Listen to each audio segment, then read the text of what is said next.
If you have been paying attention to the news recently, you've probably heard something about Todd Akin. He's a member of the House of Representatives from Missouri, and he's currently running for Senate in Missouri. And he got into some hot water when he said this.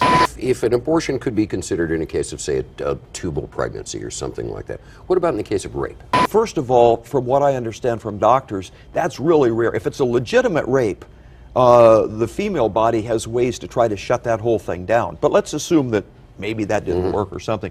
You know, I think there should be some punishment, but the punishment ought to be in the rapist and not attacking the child. Obviously, the notion that a woman is less likely to get pregnant from rape than any other sort of sex is absurd, but I'm not here today to beat that dead horse. I don't know what was going on in Todd's head. I don't know if he actually believed what he was saying or if he was just trying to rally the crazies, but the fact is that this has turned into quite the headache for Republicans. Going into their convention week in Tampa, they want the nation's focus to be on the economy so that they can make their pitch as to how they would handle the next 4 years of the economy better than Obama would. But instead, we're thinking about rape.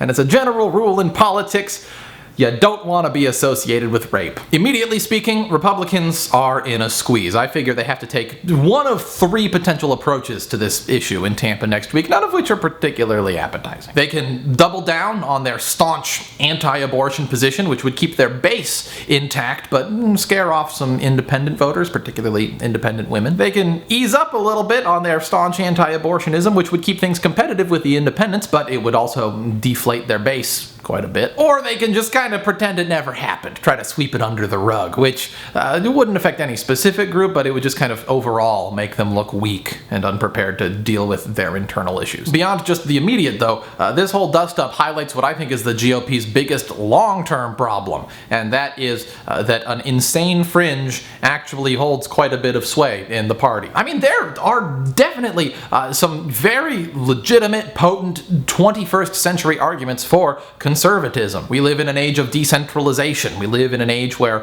a 17-year-old kid in Nebraska can launch a media career from his mom's basement. Centralized, hierarchical institutions are reorganizing themselves. They're coming apart, and that is as true for government as it is anything else. We need to decentralize government.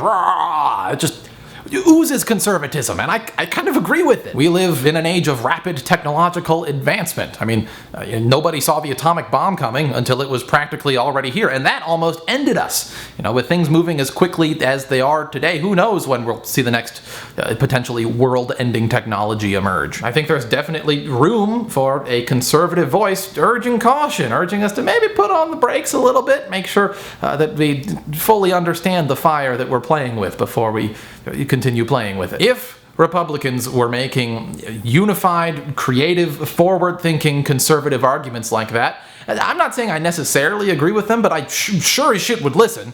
I might even vote for it. But instead, what I see is a party that tries to appeal to our worst instincts, a party that uses subtly racist and sexist strategies, overtly obstructionist strategies. I'm not some crazy liberal on a crusade to destroy the Republican Party. Far from it. I like to think of myself as relatively independent, and I think that America is at its best when our major political parties are healthy. What I want more than anything is to have genuine options, but the Republican Party is not healthy.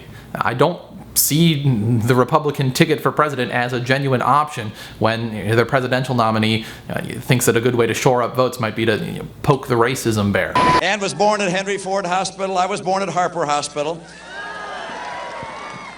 No one's ever asked to see my birth certificate. They know that this is the place that we were born and raised. What do you think?